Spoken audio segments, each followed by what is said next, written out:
Being stuck in limbo can be paralyzing. So in this video, I'm going to share with you the effects of being stuck in limbo, but also how to get out of it. And for those of you wondering what I mean by limbo, that is when you are stuck between a decision. You don't know what to do, so you do nothing.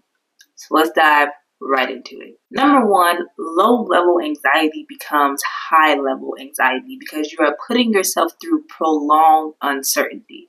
So a healthy amount of uncertainty is important because that's what makes life rewarding and makes it thrilling and exciting because there's some things you just don't know, right? But when it's prolonged and you're sitting in that uncertainty for an extended period of time, it can cause you to feel very anxious and have your anxiety levels through the roof. Let's say, for an example, you don't know what you want to eat today. You're uncertain about that, but it's kind of exciting. I could have Italian, I could have Mexican, these options, and it's kind of fun. But imagine you didn't know where your next meal is going to come from for a long period of time. Now it's not so fun. Now you're feeling stressed, right? So there's healthy uncertainty and there's unhealthy uncertainty. So being in that limbo state for a long period of time leans more on the stressful, high anxiety, unhealthy level of uncertainty. Number two, it keeps your nervous system in survival mode. Imagine that you were deciding between moving to New York or moving to California, for example. And with that decision, there's a lot of steps. What apartment are you going to look for? What job are you going to begin to look for? Renting your moving vehicle, getting people to help you, figuring out what wardrobe you need per climate. Okay, so there's all these factors and all these decisions you have to make, but you can't begin to move the needle until you decide where you're going. You can't book a plane ticket because are you booking it to New York or are you booking it to California? You can't book or reserve your U-Haul because you don't know if you're going this way or you're going that way. You can't ask people to help because which direction are you going? Do you need people who are willing to go with you to California, or do you need to get people who are willing to go with you to New York? You can't begin to apply to a job because which job are you going to apply to? So because of that, in the back of your mind, you have this endless to-do list that continues to grow, but you can't even put a dent in it. And it's always in the back of your mind, and it begins to get stressful. I need to decide where to go because I need to do this, I need to do this, I need to do this, but all of that depends on you making a decision. Which brings me to number three, emotional and physical exhaustion. Begin to notice that you're tired all the time and you're not even realizing it. It's because, mental energy is still energy. And while you're not actively thinking about those things, subconsciously you are, and it's draining your energy. And that mental energy becomes physical drain as well. So now you're feeling a little more sluggish, which is then weakening your immune system. So now you're feeling that you're noticing that you're sick more frequently. You're having stomach ache, and we know that, which brings me to another point, but that brain-gut connection, the butterflies, the queasiness, the feelings that you feel in your stomach when things are happening in your mind. So now your digestive system is starting to feel a little more and you're starting to feel get IBS and just all these digestive symptoms that maybe you were never experiencing before, or if you're someone that used to have a digestive issue before, now all of a sudden it's the symptoms are hitting you hard lately. It's probably because of stress. You may be thinking all of this just from not making a decision. You bet yours. You bet yours. And I'm saying that, I don't know if I can say the other word on YouTube, but yeah, all of this from simply not making a decision. And then you start to feel like you don't have any control over your life. Because when you can't decide things for yourself, when you can't move the needle, it's like you're leaving it up to fate. Because when you can't make decisions, decisions are decided for you. Going back to my earlier example of deciding between New York and California, let's say you had a job opportunity at both, but because you can't decide between which one, you haven't accepted either one. Well, eventually one of them might say, hey, we went with a different candidate, okay? And maybe that's a good thing for you because it eliminates that. Now you have no choice to go to New York, but that decision was made for you. You did not make that decision. You could begin to feel a little lonely and hopeless with that not having any control over your own life. And as a disclaimer, I'm not saying that this comes from not being able to make a decision for a few weeks, because all major decisions take some time. I'm talking about when you're 5, 8 months to a year into trying to make the same decision. That can begin to be exhausting, taxing on the body and on the mind. And sometimes, I'll be honest, you need that. You need those feelings of hopelessness, loneliness, stress, anxiety, digestive issues. You need all of that. Because if I give a personal example, back in 2025, I was in limbo.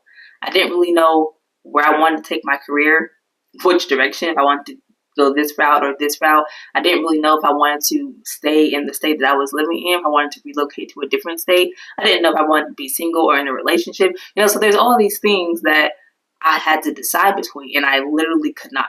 I was just stuck there. And so many factors depended on me making those decisions, and I could not make them. And it began to be overwhelming. But eventually, and this is why I say sometimes you need that, because eventually you get sick of it. Like, you get tired of being tired, as the saying goes. But here is what happens when you get sick of the ish. And simultaneously, these are the steps to get you out of it. First up, you acknowledge your feelings. Feel and understand that this situation is stressful. It's weighing on you. The anger, you'll feel the frustration, you'll feel the overwhelm. Before, you avoided allowing yourself to feel those feelings because you're afraid that they're going to affect your decision. Well, if I'm laying in bed crying or stressful or overwhelmed, I can't think clearly. So you push those feelings down, and you've been suppressing these feelings for so long that now they have to come out. And they may not come out in the most healthy way. But ironically, these are the feelings that you need to feel in order to be able to make a decision. So that's the first thing. Feel those feelings. Just allow yourself a day to maybe even a week, depending on how long you've been in this limbo stage, to just feel everything you're feeling. Number two, you'll take back control of your life. Because you've been in limbo for so long, you haven't even noticed it, but a lot of things have fallen by the wayside. You stopped going to the gym, you stopped hanging out with friends, you stopped doing those activities that were fulfilling to you, that made you feel connected to yourself. You stopped doing your skincare routine. just all these things that you once had together are no longer together. And you'll start picking them up again. You'll step foot in that gym again. You'll wake up and say, you know what, I need to do my skincare today. Like, okay, I need to eat breakfast. I haven't been eating breakfast. I've been too stressed to do it. So these very small things, you'll begin to realign with yourself. Because before, you've been too exhausted. But now, now you're back in control. So start focusing on the decisions you can make, small or not. Because that's going to build that momentum to get you to tackle the bigger things. The snowball effect. So decide what to eat, decide what to wear, figure out how to style your hair, just start making some decisions.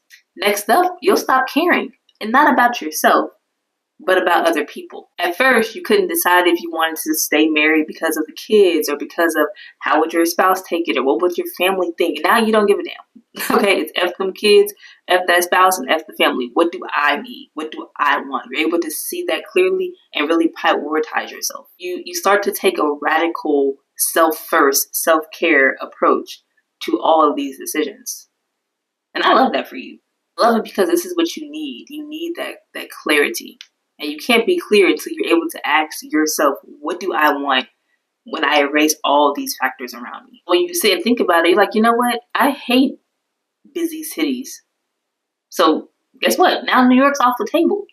You're like, why was I even considering that? Because when I actually sat and thought about what I wanted, New York sounds terrible. And nothing against New York. Okay, please, New Yorkers, don't come on here. I understand it's a great city. This is just an example. But yeah, now that you have that clarity, you can say, okay, boom. So easy choice, I'm going to California, or I'm going to Seattle, or whatever other city you were thinking of. Begin making decisions based on a process of elimination, based on what you want. You begin making decisions based on a process of elimination that revolves around you.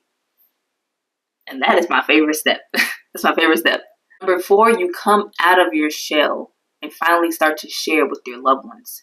You haven't been aware of it, but you've been isolating yourself. You no longer check in, you no longer share that vulnerability with people because, one, you didn't want their opinions, maybe you felt overwhelmed just talking about it. So you haven't been sharing with people on that decision. You haven't been asking for advice. Hey, should I move here? Should I move there? Like, you've isolated yourself, and now you're starting to come back, and now you're willing to share because you're clear on what you want to do.